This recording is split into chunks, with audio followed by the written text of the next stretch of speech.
राम राम बेबे सारियान। अच्छा, जो कलकत्ता में ट्रेनी डॉक्टर की मौत हुई है उसकी माँ ने क्या बताया है वह सुनो। अच्छा, उसकी माँ कह रही है बेबे वो बेचारे एक गरीब परिवार से हैं, एक साधारण परिवार है और उसका एक बेटी और दो बेटे हैं। बेटी या बड़ी है और बेटे दो छोटे हैं। पता नहीं का मेरी बेटी इतनी होशियार थी बहुत ज्यादा और वह शुरू से डॉक्टर बनना चाहती थी। तब फिर जब उसकी इच्छा डॉक्टर बनने की थी तो हम उसको कैसे रोक सकते थे। और पढ़ने में अच्छी थी और बोला लड़कियां तो ज्यादा प्यारी भी लड़की लग गया करती। बड़ी लड़की थी ना तो मोह भी उसमें ज्यादा था। आता मतलब वह पढ़ने में जितने होशियार थे ना उसने मेहनत करके डॉक्टरी में अपना दाखिला ले लिया। लेकिन इनके पास ना फीस भरने के भी पैसे नहीं थे। तो या बेचारी नु को है हम तो गरीब आदमी थे, मैंने तो है ना अपने जेवर बेच कर और जब बेटी की पढ़ाई पूरी कराई थी तो फीस भरने के तो अपने जेवर बेच के पैसे पूरे करे। बाकी हमारे ऊपर और भी कर्ज है जो हम अपने काम धंधे करा हाँ, जो हमारे और घर के खर्चे हैं वह और भी किसी पर कर्ज लेकर अपना काम चला रहे थे। तो कर्ज चला अपना काम चला रहे थे। हाँ तो मतलब ये बुआ जो बेटी थी ना उसकी डॉक्टर तो बन गई थी, लेकिन ये बाबा नए डॉक्टर की सूची में थी। मतलब न्यू थी अपना क्लिनिक खोल नहीं सका थी, पहले तो नए डॉक्टर ने एक्सपीरियंस लेना पड़ा है हॉस्पिटल में काम करके। हाँ तो अपना एक्सपीरियंस ले रही थी वह उस हॉस्पिटल में। हाँ तो बोली एक दिन की बात है, मतलब वो बैठी बालकोनी में बैठी और बालकोनी में बैठी तो उसने एक नीचे है नी लड़का दिखा और उस लड़के ने देख कर हनी वह बालकोनी में का सीधी बालती आई। तब मेरे तो टक्कर होगी उसकी। मैं बोली हाँ बेटी क्या हुआ तू इतनी हड़बड़ा क्यों रही है। बोला मम्मी नीचे एक लड़का खड़ा है अपनी बिल्डिंग के सामने और बोला वो मैंने देख कर मुस्कुरावा है। तो बोला मैं बोली बेटा जब तक वो तेरे को कुछ नहीं कहता ना तूने उसको कुछ नहीं कहना चाहिए। हाँ गिरना थे कलकत्ता है तो हाँ मतलब वह तो न्यू कर डेली बच्चा चला जाए ना कॉलेज में न्यू जाया कर दे। कल उधर मतलब एक कलकत्ते में एक छोटा गांव है उधर की वो तो बोला हम बोला बेटे इतने तब तक कोई कुछ नहीं कहता ना, इतने किसी को कहना नहीं चाहिए। नीचे भी बहुत से लोग इसे भी इनमें फ्लैटा में रहे थे जिस तरह। हाँ तो बोले अब नीचे भाई बहुत से लोग इसे फोन पर भी बात कर रहे हैं, घूमने भी आ जाते हैं, तो जब तक कोई कुछ नहीं कहता तो उसको कुछ कहना नहीं चाहिए। बोली ठीक है। तो उसकी नाइट ड्यूटी लगती थी। हर बार नाइट ड्यूटी में डॉक्टरों के पास काम बहुत ज्यादा होता है, ये ना फुर्सत नहीं रहती। तो अगले दिन जब वो नाइट ड्यूटी के लिए निकली ना तो वो लड़का उधर रास्ते में मिला उसने और उसकी माँ उसको ऊपर बालकनी से देख रही। तो उस लड़के ने उसको कुछ कहा। तो उसकी माँ ने पहले बताया था अगर बेटी तेरे को कुछ कहता तो थप्पड़ जड़ देना और नहीं कुछ कहता तो कुछ नहीं कहना। तो उस लड़के ने उसको कुछ कहा तो उसने उसको एक थप्पड़ मारा। तो जिस हाथ थप्पड़ मार के आगे चल ली ना तो पीछे से वो लड़का क्या कहने लग गया उसने मैडम जी चाहे मतलब आप मेरा रोज एक थप्पड़ मार लिया करो लेकिन आपने देखे बिना मेरा दिन नहीं गुजरता। तो वानू सुनकर चली गई। तो वह तो माँ थी, माँ ने तो सारे दिन चिंता होगी। अब शाम ने लड़की आवेगी पूछूंगी बेटी सुबह वो लड़का क्या कह रहा था। तो बेवास आई मतलब सुबह आई, आने के बाद बोली बेटी वो लड़का क्या कह रहा था तेरे को। वह बोली मम्मी वो लड़का तो बहुत अच्छा है। बोला फिर तूने मारा क्यों उसको। बोला मैंने उसको मार तो दिया लेकिन मैं जब चली ना तो उसने पीछे से मेरे को ऐसे कहा बेशक आप मेरे को रोज एक थप्पड़ मार लिया करो लेकिन मैं आपको देखने के लिए जरूर आऊंगा। अरे बोला ये लड़का है ना एक मरीज को हॉस्पिटल में लेके आया था और मैंने उस मरीज का इलाज किया था तो ये कहता है कि आप मेरे को ना उस दिन से बहुत अच्छी लगने लगी। तो बोला फिर कोई बात नहीं मम्मी। तो बोली ठीक है। तो बोला ऐसे ही चलता रहे अपना। हुआ तो है ने जो नाइट की ड्यूटी थी वह तो जाती वो लड़का रास्ते में ही खड़ा होता तो वह कुछ नहीं बोलते एक दूसरे की तरफ मुस्कुरा कर वो आगे चले जाती वो अपने घर चला जाता। तो उसकी माँ ने फिर न्यू चिंता होगी, हाँ किस लड़के का पता करवाऊं, ये लड़का कौन है। तब उसके छोटे बेटे थे, अपने बेटा तक कही उस माँ ने, बेटा इस लड़के का पता करो, ये लड़का कौन है। तो उसके बेटे ने पता कराया ना। तब वो लड़का उनका जो फ्लैट था ना, उसी बिल्डिंग में सामने वाले घर में रहा था। तो उन लड़किया ने बताया, मम्मी ये तो अपने माँ बाप का एक ही तो बेटा है, और मतलब अच्छा भी, और इसके माँ ने तो इसके ऊपर बहुत गर्व है, मेरा बेटा बहुत अच्छा है। तो चलो बोला ठीक है, तो कोई बात नहीं। और उस लड़की ने तो फिर कोई शिकायत ना करी। हाँ तो उन्हें सोचा ले ठीक है, मैं बिटिया से बात करके देखती हूँ। हाँ तो उसने बात करी अपनी बेटी से, बेटी क्या ये सही है? बोली माँ मैंने तो लगता है ये मेरे को सच्चा प्रेम करता है, जब मेरे को कुछ कहता नहीं और नहीं है तो सच्चा प्रेम करता है। तो बोला फिर मैं इसको कह दूँ ये हमारे घर रिश्ता लेके आ जाए। तो बोली माँ ये तो लेके आ जाएंगे, लेकिन तू सोच इसके लिए आ करेगी या नहीं, तेरी बेटी डॉक्टर है। तो वह माँ बोली बेटी अगर लायक होगा तो मैं जरूर करूँगी, नहीं लायक होगा तो हमारी बेटी डॉक्टर, हम थोड़ा ही करेंगे ऐसे, हम तो पूरी इसकी मतलब जांच पड़ताल करेंगे। तो बोली ठीक है कोई नहीं। हाँ तो वे चलता रहा।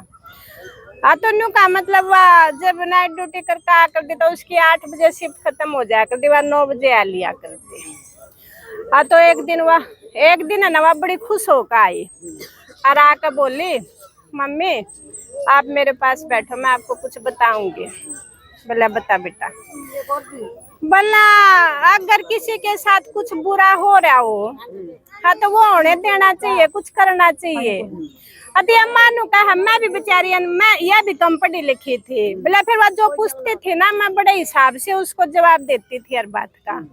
तो बोला बेटी कोई गलत कर रहा है ना तो उसको रोकना चाहिए। तो बोला वानू का कर चुप होगी, मैंने उसके आगे खाना रख दिया और वह इसी लगे जानो किसी बात में खोगी। तो बोला फिर मैंने पूछा तू खाना खा लेना। बोला मम्मी मैं तो कहीं खो गई थी। बोला बात क्या है? बोला कुछ नहीं। बोला नहीं बेटा बात बता। बोला बात ऐसी है मम्मी, मेरा जो कॉलेज है ना उस कॉलेज में बहुत बुरा हो रहा है। उधर है ना मरीजों के साथ बहुत गंदा व्यवहार किया जाता है, सब मतलब पैसे के लिए मरते हैं, मरीजों की परेशानी को कोई नहीं देखता। झाड़ू वाले से लेके बोला ऊपर तक जो डॉक्टर है ना अच्छा व्यवहार नहीं करते। हाँ तो बोला चल बेटी कोई बात नहीं है, अब हमारे बस की बात नहीं है, और पूरी बात उसने बताई नहीं। तो फिर वह चली गई। तो अगले दिन आके और सुबह बोली मम्मी बैठो मेरे पास। बोला बैठ गए। बोला मैं जो बात कहना चाहती हूँ ना बड़े ध्यान से सुनना। बोला मेरे दिल में है ना आपकी पापा की और जो 2 भाई हैं उनकी बहुत जगह है, और मैं इन्हें हमेशा ही प्रेम करती रहूंगी, लेकिन मैं तेरे को जो कुछ कहने जा रही हूँ ना बड़े ध्यान से सुन। बोला ठीक है बेटी सुना। यूं कहते कहते बोला उसका फोन बज गया, और फोन बज गया तो उसमें मतलब हॉस्पिटल से फोन था। बोला भी जल्दी आओ जरूरी काम है। और बोला हॉस्पिटल के प्रति वह इतनी थी चाहे रोटी खाती हो ना, जब भी फोन आते जब भी भाग गया कर, देख मम्मी कोई पेशेंट आया है मैं जा रही हूँ। तो बोली मम्मी मैं फिर बताऊंगी मैं जा रही हूँ। बोला ठीक है जा। तो चली गई। तो बेबे बोला मैंने दोपहर में फिर उसके पास फोन किया, बेटी ठीक हूँ खाना पीना खा लिया? हाँ मम्मी खा लिया। तो बोली आज मेरी नाइट ड्यूटी भी है मम्मी, मैं रात को नहीं आ सकूंगी, और तुम भी खाना खा के सो जाना, और सुबह मेरी 8 बजे शिफ्ट खत्म हो जाएगी तो मैं 9 बजे तक घर आ जाऊंगी। बोली ठीक है। तो बेबे उसने सोची, बोली ठीक है बेटा तू आने के बाद मेरे को जगा देना, मैं तेरे को खाना दे दूंगी। अनु का जब वो आया करती ना तो मैं खाना खुआए बना उन्हें सोने दिया कर दे, क्यों फिर बात सुबह की सोई हुई शाम में उठती थक जाती। तो बोला 9 भी बज गए 10 भी बज गए। तो मैं उठी तो मैंने देखा आज तो उसने खाना ही नहीं खाया। तो बोला मैंने देखा वो अपने कमरे में होगी। तो कमरे में जाकर देखी तो कमरे में भी कोई नहीं। बोला फिर मैंने उसके पास फोन मिलाया, घंटे तो जा रही बट वो घंटे नहीं उठा रही, तो फोन नहीं उठा रही। तो बोला मैंने बहुत चिंता होगी, मैं पूछने लग गई क्या हुआ। हाँ तो बोला फिर मैंने 2-3 बार फिर फोन मिलाया, घंटी जावर फोन नहीं उठा रही, बोला मेरा बेचैनी होगी। बोला फिर मैंने उसकी दोस्त के पास फोन मिलाया। हाँ तो उसकी दोस्त ने पूछा, बेटी मेरे को माला नहीं मिले, बेटी मेरी माला के साथ बात नहीं हो रही, कहाँ गई वो? बोला वो भी बोली आंटी जी हम भी उसी को ढूंढ रहे हैं, आज वो सुबह से हमारे को भी दिखाई नहीं दे रही। बोला अच्छा, बोला हाँ। हाँ तो फिर काफी देर बाद बोला फिर मैंने दोबारा फोन करा, आग बेटी वो दिखाई नहीं दी माला? बोला आंटी नहीं दी दिखाई, हम परेशान हम ढूंढ रहे हैं। बोला फिर मन ने भी बेचैनी होगी। बोला फिर मैंने तीसरी बार फिर उसकी दोस्त के पास फोन करा। हाँ तो उसने फोन उठा के वो बोली हाय ये क्या हो गया, और वो चीख पड़ी। बोला चीखने के बाद मैंने सोचा ये लड़की मेरे साथ कोई मजाक तो नहीं कर रही है, और बोला मजाक कर रही होगी तो मैं इसको कभी माफ नहीं करूंगी, मेरे को तो इतनी चिंता हो रही है। तो वह उसने पूछने लगी, बोला आंटी आप ऐसे करो जल्दी से जल्दी हॉस्पिटल में आ जाओ। बोला बात तो बता, मिल गई तो मेरी बेटी से बात तो करवा। बोला आंटी बस आप ऐसे करो जल्दी से जल्दी हॉस्पिटल में आ जाओ। हाँ तो बोला मेरे को बेचैनी तो बहुत होगी, लेकिन मैं गई। तब बोला हॉस्पिटल में जो उसका स्टाफ था ना, डॉक्टर थे और रिसेप्शन वाले थे, उसने मेरे को पहले कई बार सबसे मिलवा रखा था। तो बोला मैं गई रिसेप्शन पे, तो रिसेप्शन पे जाते उसने पहचान लिया। वो बोली आंटी जी आप माला की मम्मी हो ना? उस लड़की का नाम माला था। बोला हाँ। बोला क्या हुआ उसके साथ? बोला आप दूसरी मंजिल पे जाओ। बोला मैं दूसरी मंजिल पे गई, उधर तो इतने आदमी जुड़ रहे जैसे कोई चीज फ्री में बट रही है। तो बोला मैंने सोचा या तो कोई बहुत बुरा हादसा हुआ है, मेरे को बता नहीं रहे, या कोई चीज फ्री में बट रही है, क्या चक्कर है? तो बोला उधर जाते जो उसकी दोस्त थी ना, वह मेरे से लिपट कर रोने लग गई, चिखन लग गई, और उसने एक ही लाइन में कह दिया आंटी जी आपकी माला है ना इस दुनिया में नहीं रही। बोला मैं तो सुनते सुनते मेरे को ये हो गया जैसे ये मेरे को कोई झूठ बोल रही है। सुन तो बोला मैंने लिया था, लेकिन मैं यूँ सोचू ये बात झूठी है। तो बोला फिर उन आदमी हम जितनी भीड़ खड़ी थी उनमें तो एक लड़का आया, एक आदमी आया लिकड़ कर। हाँ तो वो मेरे को बताने लगा आपकी बेटी के साथ 20 आदमियों ने जो काम किया, मतलब वो इसी बात बताने लग गया जो माँ अपनी बेटी के लिए नहीं सुन सकती। कौन ने इतनी दरिंदगी की है आपके लिए? बोला मेरा रुआ कांप गया और मैं तो धाड़े मारने लग गई बिल्कुल। तो बोला उस आदमी ने जो मेरे को बताया ना, वो कोई भी माँ अपनी बेटी के लिए सुनना नहीं चाहेगी। बोला उन आदमियों ने इतनी दरिंदगी की है काम आपको बस बता नहीं सकते। हाँ बता नहीं सकते उसको। तो बोला मैं कौन ना, तब बोला फिर उन्हें दूर टाइम उस लड़की का मेरी बेटी का मारे थे चेहरा दिखा दिया, मिलने भी नहीं दिया। और जब उसने उठाकर और पोस्टमार्टम के लिए ले गए, और बोला मैं चिखन लग रही, मैंने को हमारे को उसका फोन उसका सामान दे दो, तो और तो सामान दे दिया, फोन नहीं दिया उन्हें। बोले ये फोन तो सबूत के तौर पे काम आएगा। हाँ तो फोन नहीं दिया उन्हें। बोला हम रोती रही, और बोला हमारे को इतना जलील किया उधर, कोई तो ये कह रहा इसने अपने किसी बॉयफ्रेंड को बुलाया होगा और उसने फिर उसके साथ गलत काम किया होगा। कोई ये कह रहा अक नहीं 4-5 इसके कोई बॉयफ्रेंड आए होंगे उनने इसकी ये हालत की।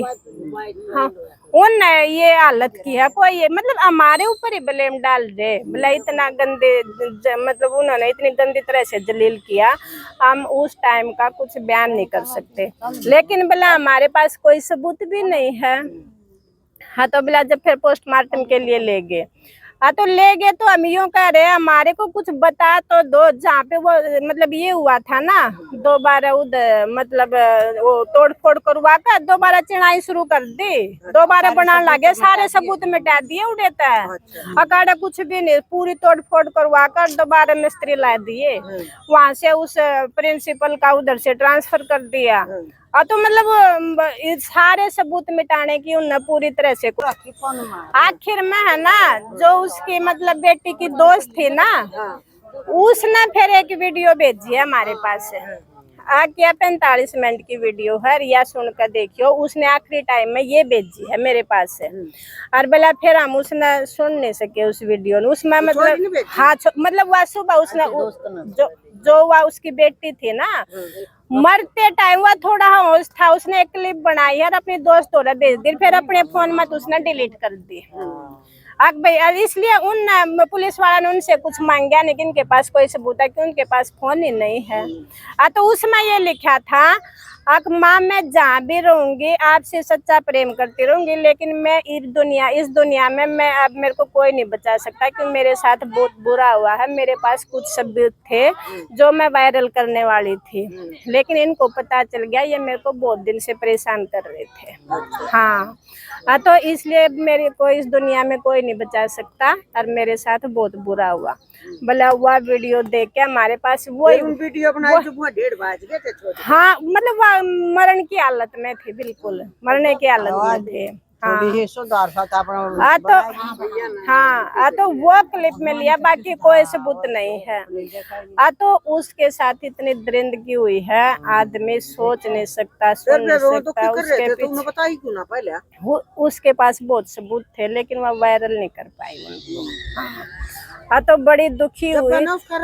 तो फिर उसकी माँ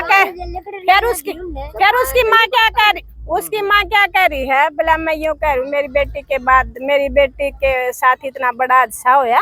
वो लड़का था जो इसको डेली मिलता था, उसका नाम राम था, बोला वो भी नहीं दिखाई दे रहा क्या? उसको पता नहीं मेरी बेटी के साथ है इतना बड़ा हादसा हो गया। जब तो उसको रोज मिलता था, आज कहाँ गया? नहीं तो वो लड़का भी अपने आप को अंदर कमरे के अंदर छुपा लिया। उस लड़के ने भी पता चलने चलने के बाद उसने लड़के ने अपने आप को छुपा लिया। लेकिन बोली जब मेरे को 1 हफ्ता हो गया, पता चला उस लड़के ने भी सुसाइड कर लिया। वो लड़का भी मर गया। बोला जब वो माला इस दुनिया में नहीं है तो मैं भी जी के क्या करूंगा? बोला वो मेरी बेटी से सच्चा प्रेम करता था, और माला यही कहने वाली थी, मम्मी मैं इस लड़के से शादी का वायदा कर चुकी हूँ और मेरी शादी इसी से कर देना। तो उसने उस क्लिप में लिखा है, माँ जी मेरे को है ना, उस राम को भी बोल देना मुझे माफ कर देना, मैंने उससे वायदा कराया था शादी के लिए, लेकिन मैं कर नहीं सकी, और ये दरिंदगी मेरे साथ इसको हॉस्पिटल में हुई है। हाँ तो उसने ये मिला। तो बोली सबूत कोई नहीं है, पता नहीं कब न्याय मिलेगा कि नहीं मिलेगा।